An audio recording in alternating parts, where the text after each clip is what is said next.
Welcome to SQN International. For the first time, you join in the program of SQN International. Please subscribe the channel, like, share and comment your opinion about our program to everyone.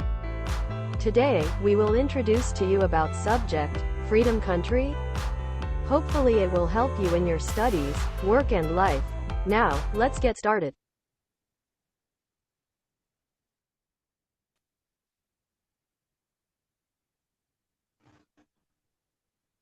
Freedom can be understood as the state where a nation, a society and its members are not banned or unreasonably restricted in socio-political activities. When it comes to freedom, we can understand that we are talking about social freedom and political freedom. Freedom includes three types: freedom, partly freedom, and no freedom. Today's topic we talk about is political freedom.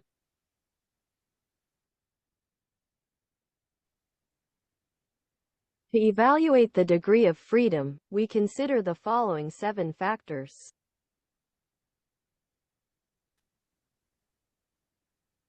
One, freedom of the newspapers. Freedom of the newspapers. This is one of the most basic human rights, recognized by most countries in written laws, even the Constitution.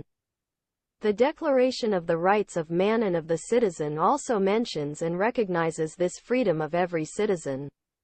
However, the exercise of the right to freedom of the press in each country is completely different. This is reflected in the freedom of information, receiving information through all different sources, expressing political views, without fear of imprisonment or persecution.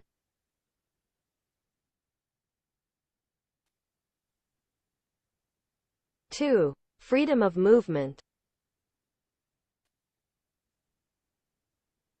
Freedom of movement. This is part of the human rights system and includes the right to freedom of movement within a country or territory, the right to choose a place of residence within a country or territory, the right to leave any country, including one's own, right to enter your country.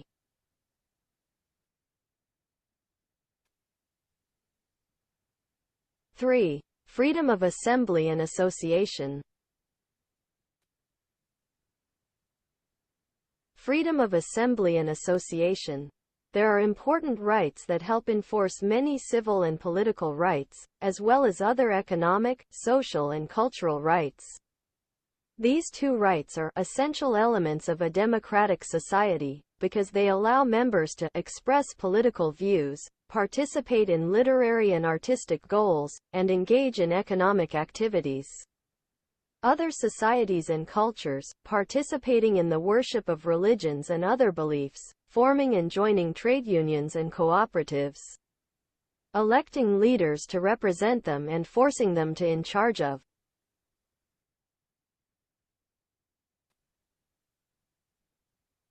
4. Freedom of speech.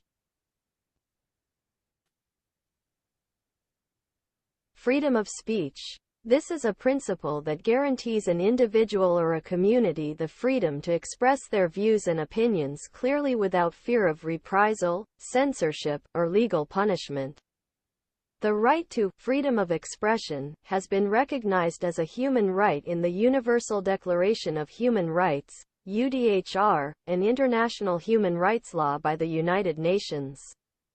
Many countries have recognized the right to free speech in their constitutions. However, in legal language, freedom of expression includes all seeking, receiving and imparting any information or opinion through any media.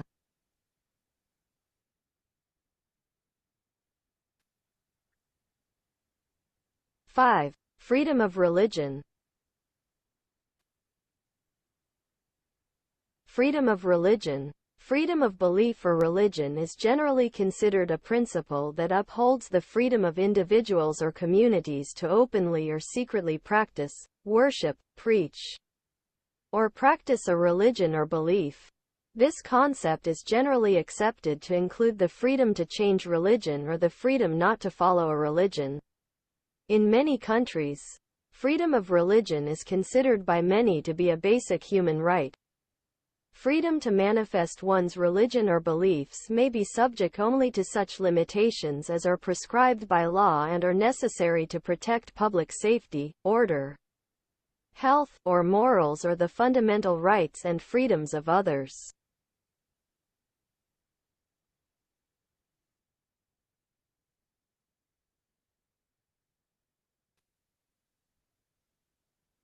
Six. Freedom of thought. Freedom of thought is one of the political freedoms of each individual who has the right to think and keep his or her opinions, views or thoughts independent of those of others. Often those views are contrary to the opinion of the majority at the time. This freedom is closely related to the concept of free speech. This is an important freedom enshrined in the United Nations Human Rights Law. Everyone has the right to freedom of thought, moral and religious consciousness. This right also includes the right to change one's belief or religion, whether alone or in community, and in private or in public, to express one's belief or religion when teaching, practicing, worship and perform rituals.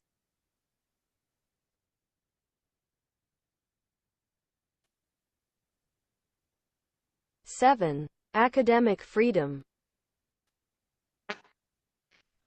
Academic freedom. This is the freedom to teach, learn, and pursue knowledge and research by faculty and students, without unreasonable interference or limitation by laws, regulations of the educational institution, education, or public pressure. The basic elements of academic freedom include the freedom of teachers to explore any intellectual subject of their interest, the right to present their discoveries to students, colleagues, and others, the right to publish by publishing its data and conclusions without control or censorship, and the right to teach in a manner that he or she deems professionally appropriate. For students, basic elements include the freedom to study and research what interests them and the right to draw their own conclusions, as well as the right to express their opinions.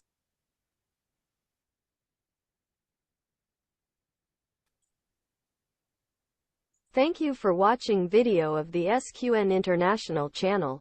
You remember to subscribe the channel, like, and share our program with everyone.